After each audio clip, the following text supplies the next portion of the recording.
So here we are getting started on the NFL here at the Lit Podcast Last Inning Touchdown on Spotify, YouTube, Google Podcasts, and other podcasting services through Anchor.fm.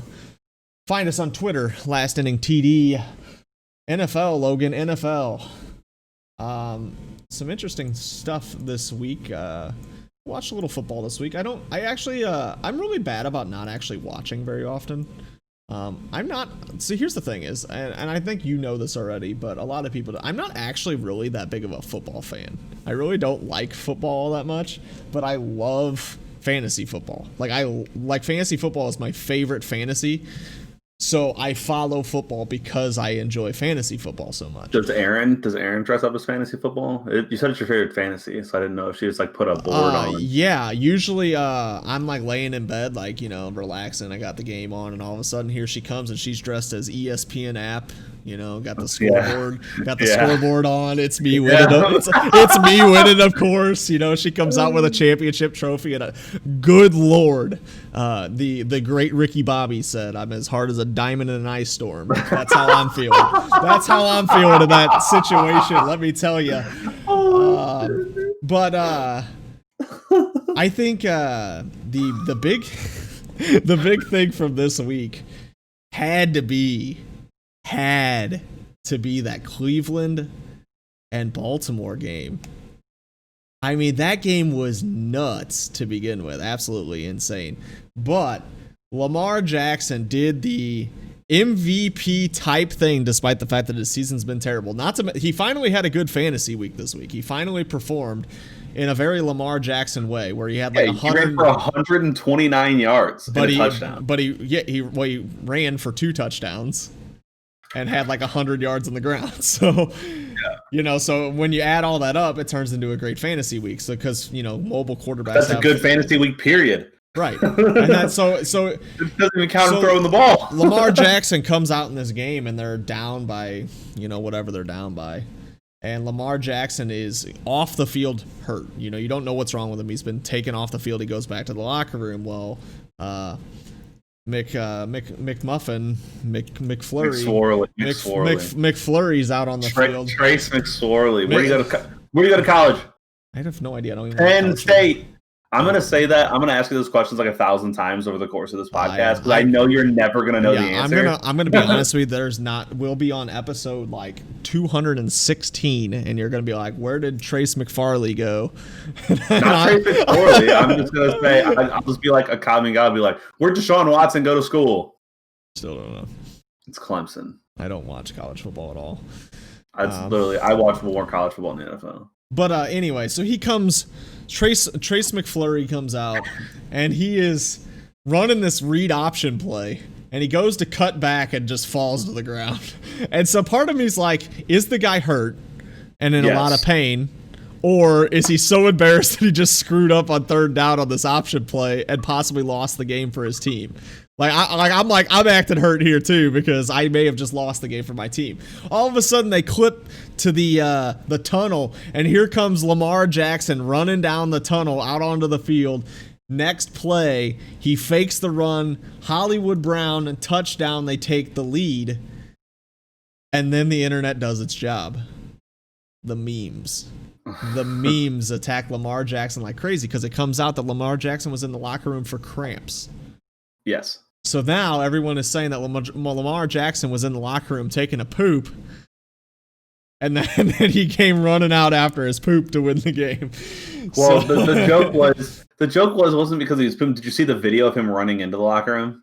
I did not know. So there's the reason why I turned it on right after, right as McMuffin rips out his ACL or whatever he did. Knee sprain, but no, No, the reason why everyone was saying he had to poop was because of the way he was running to the locker room. He was running really cautiously with like small steps. So then the one guy tweeted just saying, "I know that type of run," and it's true. It's the only thing better than the internet and all its memes about Lamar Jackson having to poop is the fact that RG3 was sitting there all night retweeting him. RG3 is the one sitting there retweeting all these Lamar Jackson poop memes. And Lamar Jackson obviously comes out and said, I didn't have to poop, dude. Like, you know, it is what it is. But I mean, regardless, doesn't matter. It was sometimes that happens. Watching it live though, it was a cool moment. Like it was a real, and then of course Cleveland comes right back and scores 2, and you're just like, holy cow, dude, this game is nuts. It was a lot of fun to watch, though. I turned it on right when it got interesting. For sure, it was interesting the whole game, though. But yeah, I watched a little bit of that game. Honestly, I didn't really watch too much. I was busy on Monday, but it's good when nationally televised games are good games. Which it hasn't been much this year. Just like last year when the Rams played the Chiefs on Monday, right? And it was like that 103-point war that those two teams had. They were supposed to be in Mexico, and Mexico's field was so bad that the NFL said, we're not going to travel down there. It's stupid. And then Mexico City lost out on all that like revenue and just partying that would have happened after 103, like a 53-50 freaking Rams win. That was nuts. I do. So that's kind of what that game reminded me of. And did you see what the over-under was? Not the over-under, the spread? I did not. The spread was -3. And the Browns safety on the last play of the game to lose by 5. I saw it mutilated bettors, dude. First of all, that play was painful to watch. That little lateral that turned into a safety was painful to watch. It always is.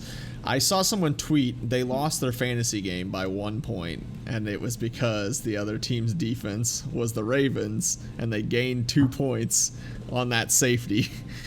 That pain. Hurts, especially because for most people that was the first round of the playoffs, so they just got knocked out of the playoffs because the Browns did that stupid play. And my dad got knocked out of the playoffs because of lost his last game of the year by 2 points because of the Patriots defense dropping like 48 points against the Chargers. Oh yeah. So here's the thing that really sucks about that though. So I had the Ravens defense this week. I played them. They were before that safety. They were at -6 points. Yeah, because of the 43 they were getting torched. And so, like, if you think about that as you lost by 1 point because the team went -4 instead of -6, I would be heated. Yeah, that's different than what happened to my dad, yeah. where but I would be heated. Where the Patriots defense scored like 48 points or whatever it was in his league, because his league's a high scoring league. Yeah. Oh my god, they just give out points.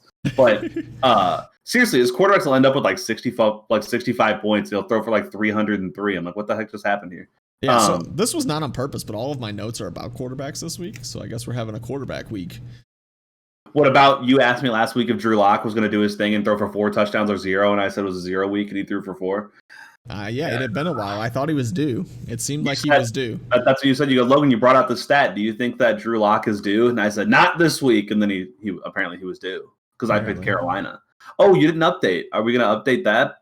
We will when we get there. We'll have our little conversation. So the other quarterback news, so there's other quarterbacks. So the Giants are currently sitting in playoff spot-ish. No. Ish. That's why I said ish. They're close. That doesn't mean... But what I'm saying is, they like at the start of the week, they were in the playoffs, and now they're not. And it comes out that they're playing Mr. Jones. Daniel Jones, Mr. Jones, is playing hurt, and he's playing like, well, even worse than Daniel Jones played before he was hurt. To be fair, he only played one. Like, he hasn't been back for multiple weeks. He's just been back. Yeah, but I think that's kind of what I'm getting at here is when you are in a playoff hunt, why are you playing your quarterback that's hurt? And their backup quarterback's Colt McCoy. But Colt McCoy helped them win a game that they had no business winning. Yeah, did you see? So, but that's what I'm getting at here is Colt McCoy played a decent enough game that they were in, and they had their chance in that game, and then they bring in Jones, who fumbled like 3 times. And he averages a fumble a game. He's brutal. And so it's like you brought in a guy that's hurt. He plays terrible, and now they're saying he's going to play next week too. It's like, are the Giants throwing? Like, they're feeding, dude. They're feeding Alts. I don't know. The Giants are just. I don't get it. I don't understand. I don't know. I just don't get it. It's hurts. I don't know what happened, but I just clicked on the stats of the Giants game last week to see Daniel Jones' stats, and there was an outside linebacker for the Arizona Cardinals last week that had 5 sacks. 5 sacks. That dude just made millions of dollars in one game. His next contract, he's gonna look how many sacks I got. They're like, oh yeah, that's a lot for the year. He's like, yeah, I had 10 sacks this year. It's like, because that's what he's got right now. He's like, I'm gonna finish the year at 12.5 sacks. He's like, yeah, dude, I'm a stud. It's like I did half my season's production in a week. Right, I'm about to pick up whoever's playing the Giants this week for my defense, just so one guy can get 6. Colt McCoy did play. He went 2 for 3 for 18 yards. See, he's obviously the play. How do you lose a game by 19 and only throw the ball 24 times? Suck. Wait. They ran less than 40 plays? They suck. 24. They ran 41 plays. I can't do math. Fudge. Come on. Do math. That's nuts. 41 plays. That's a bad offense. Well, it is. And an offense that looked a lot better because that offense hurts. A different offense that hurts for a different reason. Are you really complimenting Colt McCoy? No, what I'm saying is they were at least competitive in a game with Colt McCoy as the quarterback. So the Seattle Seahawks are allowing an NFL record amount of passing yards. And Colt McCoy throws for 105 yards with a touchdown and a pick, and you said that they did win a game they had no business winning. They won, though. 105 they against won. The worst passing they defense won. In the history of the NFL. I have full faith that Daniel Jones was playing better than Colt McCoy that game, but they did win. They won. That's correct. And then got murdered by an inferior team. No. The Seahawks are better than Arizona. I know. But Jalen Hurts. Okay. The conversation of things that hurt. Jalen Hurts came out and played the Saints defense, who was the number 1 defense in every aspect. Yep. Number 1 defense against the run, against the pass, against, everything. And he actually played pretty well. He played a very Lamar Jackson style game. Yeah, he played Lamar Jackson style. A ton of passing yards, but he did it, and the Eagles won a game because of it. Yeah. I mean, it's pretty impressive. I think that, I guess the idea that Hurts was going to be able to get away from all the people that Carson Wentz couldn't, maybe there's some fact to that. He had 18 carries, dude. He ran for like 100 yards. I know. But I'm saying that's crazy for Hurts to run the ball 18 times, and he is not going to survive in the NFL running the football 18 times. Well, I don't think, but I think the way the Eagles look at it is we don't need him to survive. We just need him to be the quarterback until next year. We can put Wentz back in. You know, it's hilarious though. Is they have to win this week, and both the Giants and the other guys lose. Yeah, I mean, it's interesting that division's so bad that you never know what's going to happen. So I do wonder though, are we going to see more of these Lamar Jackson style quarterbacks in the NFL? Because I know for a long time the conversation was always like these running backs that are these quarterbacks, you see that a lot in college where the quarterbacks just run all over the place. But then they always say oh, you can't do that, and you can't do that in the NFL. The NFL guys will catch you and you'll get smoked. And it's like, well, I mean, it is working for some people. But Lamar Jackson's a little different because I don't want to put Jalen Hurts in Lamar Jackson's category because Lamar Jackson is unbelievably fast, and Jalen Hurts is not unbelievably fast, but. I don't think so. I really don't. Even though, there is going to be a guy who's going to walk around and run like Lamar Jackson. He's going to throw the ball, I don't know how to compare him to, but throw the ball like a Stafford and run like Lamar Jackson. And it's going to be like a revolutionary thing because no people are going to be struggling how to stop them. Yes, I know I compare him to Stafford because I didn't want to say Patrick Mahomes, that'd be stupid to have a guy that fast and be Patrick Mahomes. So I don't know if that's going to happen, but you're already seeing it. They're not all Lamar Jackson / Michael Vick styles, right? You're already seeing it though. The average quarterback that's like the top end, they tend to have mobility. Patrick Mahomes, Aaron Rodgers, they run well when they need to run, and that's just how it's going to work. You're not going to see the Bradys and Mannings and Breezes and guys that literally just don't run anymore because that's not how the NFL is going to work. And I'm going to say a couple of bad names on here, but that's just because that's how guys are now. You have guys like Mitch Trubisky can escape the pocket because he can move. Daniel Jones can move. So guess what? Both those guys were done, drafted incredibly high. Patrick Mahomes drafted incredibly high. Herbert Kyler was Murray. moving. Justin Herbert can move. Deshaun Watson can move. Are all these guys incredibly fast? No, but they all have good mobility to them. Yeah, the absolutely. Redskins went weird, the Washington football team went weird. What'd you call them? What do you call them? Oh, whatever I feel like at that moment. The Washington football team, they went weird and drafted a guy who literally can't move in Dwayne Haskins, which is a weird play in current society in the NFL. But that's just how quarterbacks are going to be. Is Lamar Jackson an outlier? Absolutely, because people aren't as fast as Lamar Jackson that play quarterback. Same thing like Michael Vick. People do not run that fast as quarterbacks. And and then for some reason, the guys who are that fast also can't throw a football. Like I just think it's interesting because the Lamar Jackson style that happened last year, and he hasn't been running as much this year, and you're seeing that Lamar Jackson's just not that great of a quarterback now. But what's interesting about that is, though, this year you've seen Jalen Hurts play a very similar, I mean, it's one game, but you've seen a very similar to Lamar Jackson style of playing and be successful. And you also saw Taysom Hill for New Orleans play a very, I can't pass the ball, but watch me run all over the place style. I mean, it does seem to be working, but then it does make you wonder, just like, is it one of those gimmicks that for whatever reason the NFL takes several weeks to figure out, and the next thing you know, that guy's going to be done? And you mean like when Lamar Jackson, his rookie year, won 6 games in a row to make the playoffs, and then the Chargers only allowed like 90 yards of offense until the last 5 minutes of the game? Yeah, right. I mean, people are going to figure it out. They literally put in that game, and I'm not saying this is how it's going to work for everybody, because Lamar Jackson, like I said, is an outlier because he's way faster than all these guys.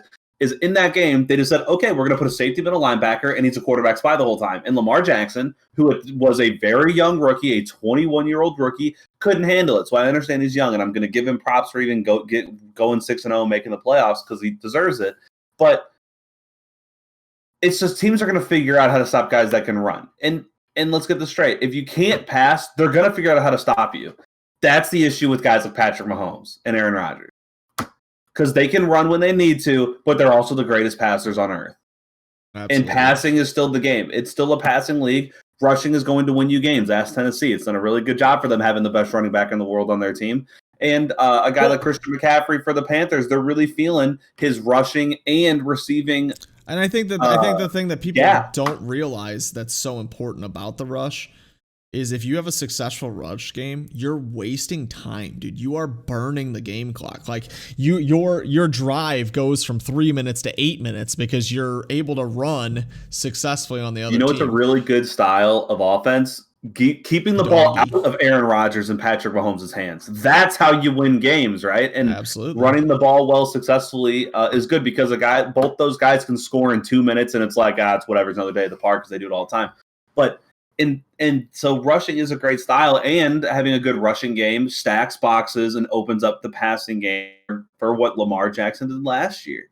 I mean, people were so scared of the rush because Mark Ingram and I can't remember the backup's name, and then Lamar Jackson were just running over everybody, or running around everybody in Lamar Jackson's case, that they had to stack the box, and all of a sudden a tight end leaks out on a vertical right up the seam, and all of a sudden there's 29 yards and it's just hard to beat. It's hard to stop. So, I mean, don't get me wrong, Lamar Jackson is an outlier, and you're going to see guys like Jalen Hurts play quarterback in the NFL because that's how the league's going to. I mean, the guys have to be mobile. They can't. You're not. Phillip Rivers in 2020 doesn't go in the first round. He doesn't.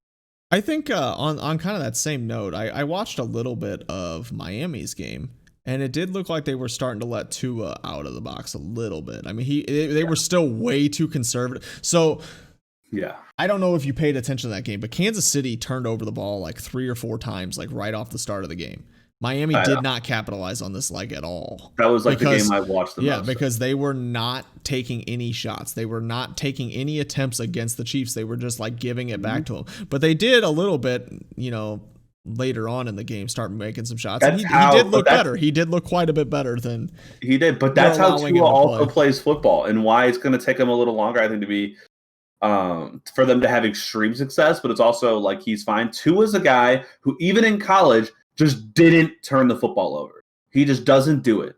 So, I mean, he just doesn't try to allow those mistakes to happen, and sometimes that can lead to taking extra sacks or extra throws out of bounds, and that's good. Guys like, Patrick Mahomes and Aaron Rodgers also don't turn the ball over, but sometimes you just got to make the throw. You just have to make the throw. And to his rookie, he's learning. and they're taking it very slow, and they don't want him to make mistakes and hurt his confidence. And Miami's winning games, so you can't. I mean, they have got like arguably the best coach in the NFL, and they're winning games and they're dominating. So a lot of teams, and they played and they gave the Chiefs the third best game they gave the Chiefs have had all year. So Patrick Mahomes actually played really bad early. I mean, they were moving the ball, but like 2 of those picks were just really bad throws. I don't know if you're watching. So like they were both kind of like floater throw. Well, the first one was he just throws a dart at his running back from like a millimeter away, and the second one he just threw a floater to his running back, and he threw it like 12 feet in the air, and he threw it straight to the safety in the background. Yeah, so I don't know. It was second one was really bad. I'm like, where's he even throwing this ball to? I mean, this running back is not LeBron James out there. Like, where are you throwing that ball? And the only reason why I'm laughing about it is because Patrick Mahomes just doesn't make mistakes, right? Well, it's funny because he threw like 2 interceptions all year before that, and then he threw 3. Yeah, in that game. So very interesting there. Yeah. The only other stat that I wrote down, and this directly involves is it Derrick Henry's 180 or 200 more yards? Because Jesus Christ. No, we all know Derrick Henry's a freak. The stat that I wrote down directly impacted a team that I projected to turn their season around, and I did not project them to win this game. I thought that Tampa Bay would win the game, but Minnesota's kicker, yes, Dan Bailey. I watched that game. Went 0 for 4 on field goals. 0 for 3 with a missed extra point, I think. 0 for 4 on kicking the ball. Yes, I watched him. Tragic. So he's missed 7 kicks in 2 games. One job. He's missed 7 kicks in 2 games. He missed 3 last week. I can miss 7 kicks in 2 games. Yeah. Kicking is clearly might be the most difficult thing to find. They need to go in North American sports. The girl from college. Yeah, she can't handle it because every single kick of hers would get blocked. But yeah, I actually saw a highlight of it. Unfortunately, her kicks are they're incredibly low. I'm really confused by that, by the way. But anyways, kickers, literally, this is going to sound stupid because quarterbacks are hard to find too. Kickers might be the hardest thing to find in North American sports because apparently no one can find them. And you know what's hilarious to me is teams would rather draft these question marks than draft the kicker out of Georgia, Rodrigo Blankenship. And I know kickers because I like kickers. Rodrigo Blankenship out of Georgia was really good all 4 years. He had a really down sophomore year, but was still overall all 4 years. He's got the goggles. And guess what? In his rookie year, goes undrafted. 3 kickers were drafted. He went undrafted even though he went up for the Kicker of the Year award all 4 years. And guess what he did? He broke the Colts point record, and he makes next to every. The dude exactly, he's popping off. He just doesn't fail. I heard he builds Legos too. What? Heard he builds Legos too. Like he's got a pretty extravagant Lego set. Does he really? That's kind what of I've funny. Heard. Yeah, Rodrigo Blankenship, big fan. It's just weird that I don't know. Kickers seem to be hard to come by, and kickers. The thing that happens with kickers is, and this happens in multiple sports, is a player in baseball or whatever, they get the yips, right?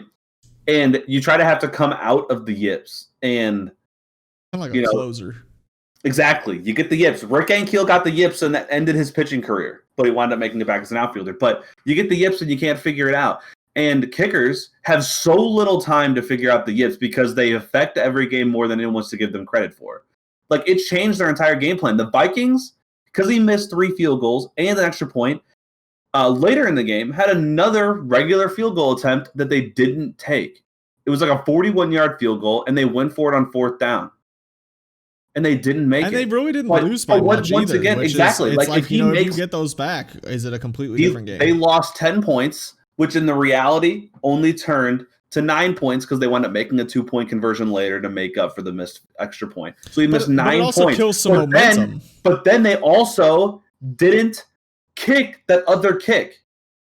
So that really was 12 points. Only one of those kicks. Not to mention the fact that every time that your team should have scored points, you just gave it to them, and with good field position, exactly. Yeah, and really only one of those kicks, in my opinion, is a regularly missable kick. I mean, he did miss a 54-yarder, but he also missed like a 31, a 44, and then the other one was a 41. I mean, a 44 for the NFL is an easily makeable kick. A 30 is obviously incredibly makeable. The extra point's incredibly makeable. Yeah, I and saw then, some guy on Snapchat doing it. What? So I saw some guy on Snapchat doing it. Well, yeah, it's pretty easy to do on Snapchat. I could walk out to friggin' Zoom Wall West right now and kick field goals and make a 40-yarder, but it doesn't mean I can do it in a game in front of thousands of people on national television with all the pressure. But Snapchat. That's what I'm saying is he's got the yips, and all of a sudden he's missed 7 kicks in 2 weeks, and he's going to be cut after this week when he misses 2 more. And it costs honestly, him I'm surprised he's not cut already. Honestly, well, Dan Bailey has an incredible track record, and that's why.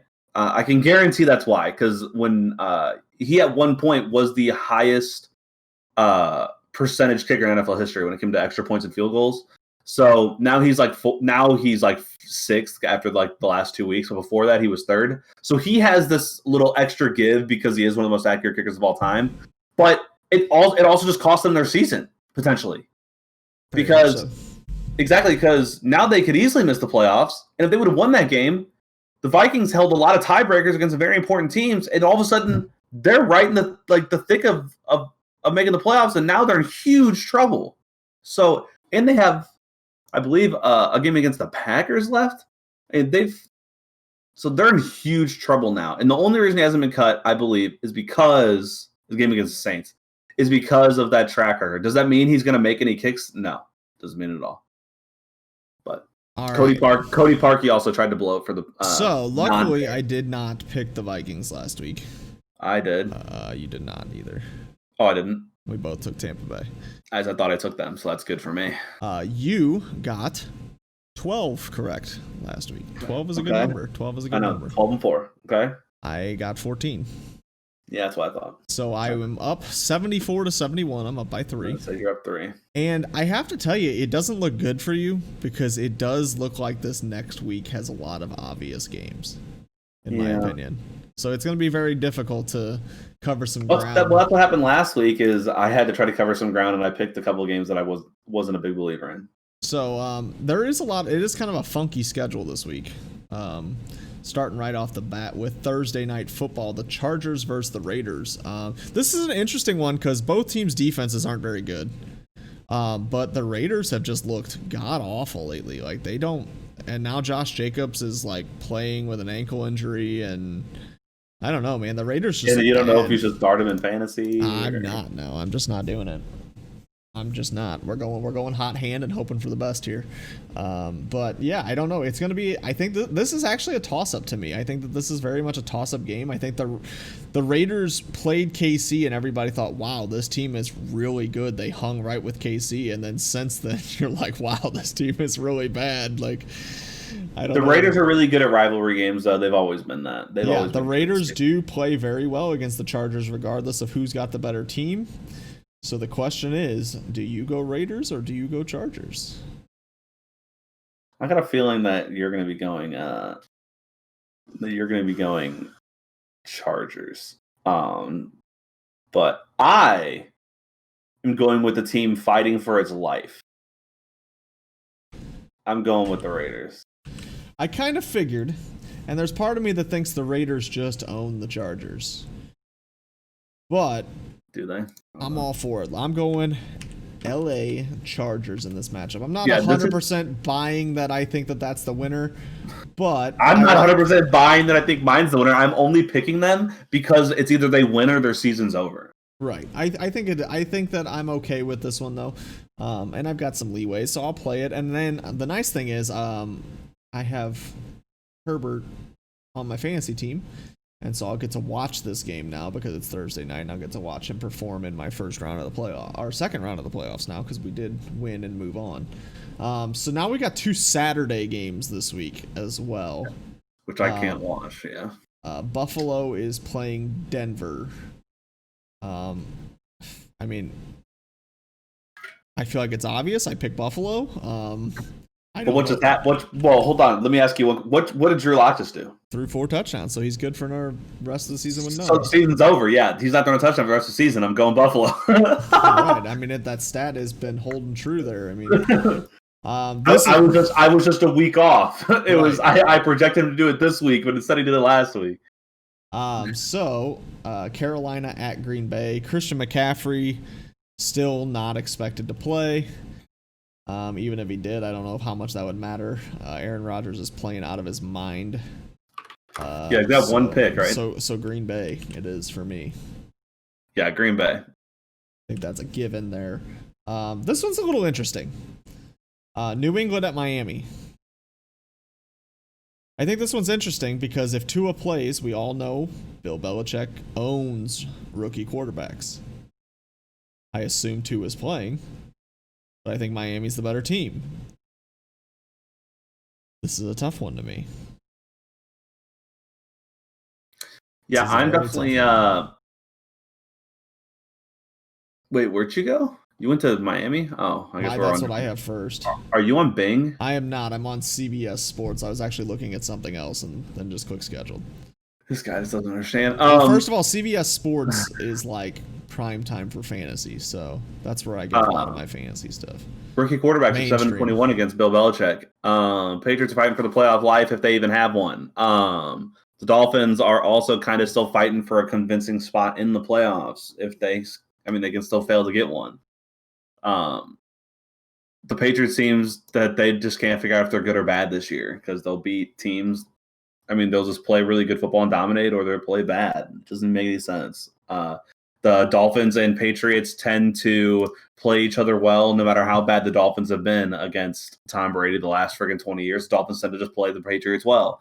I'm going to go, even though the Patriots beat the Dolphins earlier this year, I'm going Dolphins. Perfect. I like that because I will go New England here. I'm okay with that pick, and it gives us a little variation. That's 2 now. You got the ability to make up 2 games now.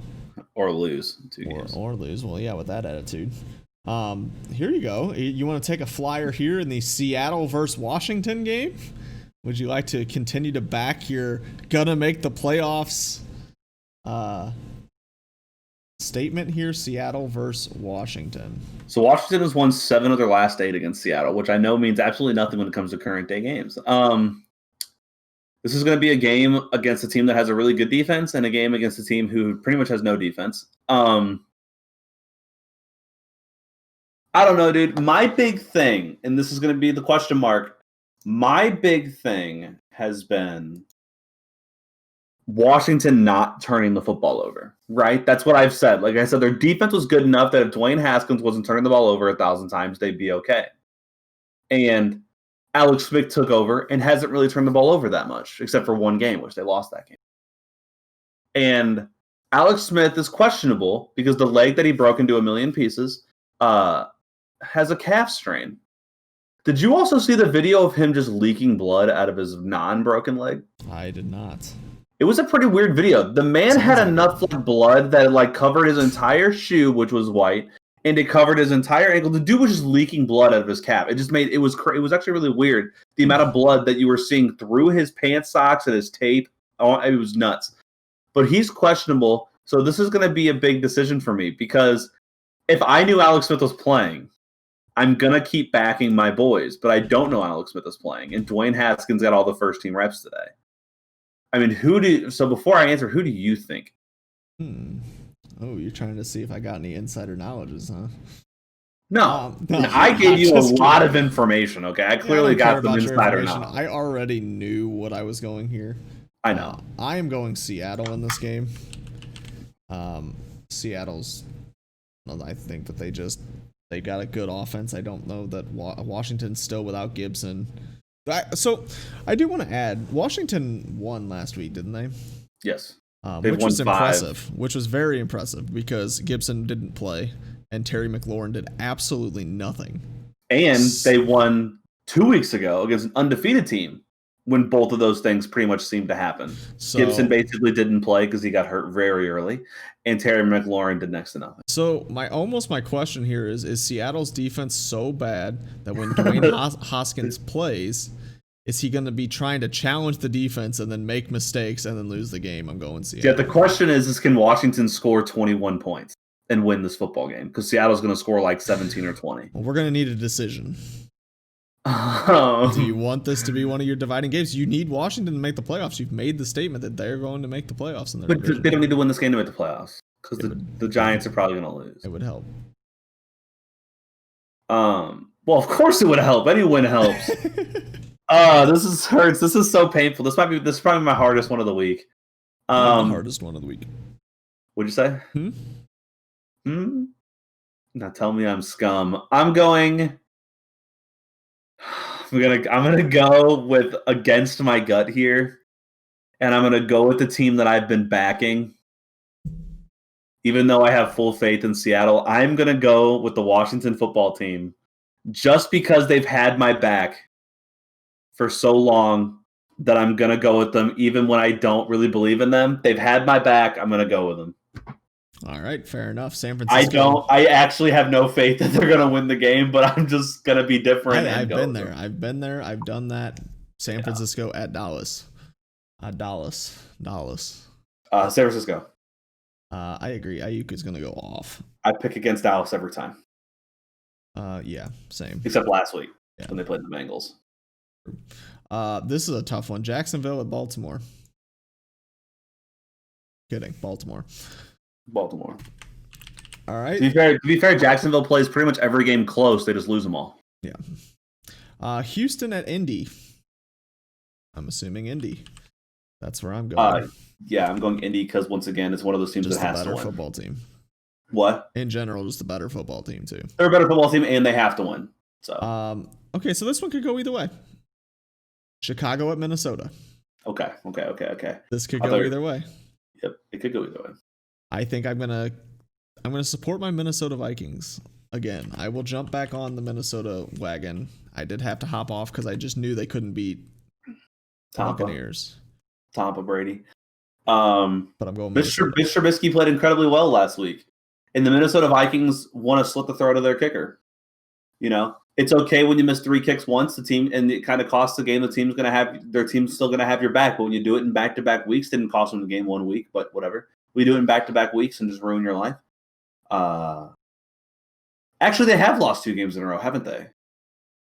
I don't know. I'm not a freaking scorekeeper. Bears.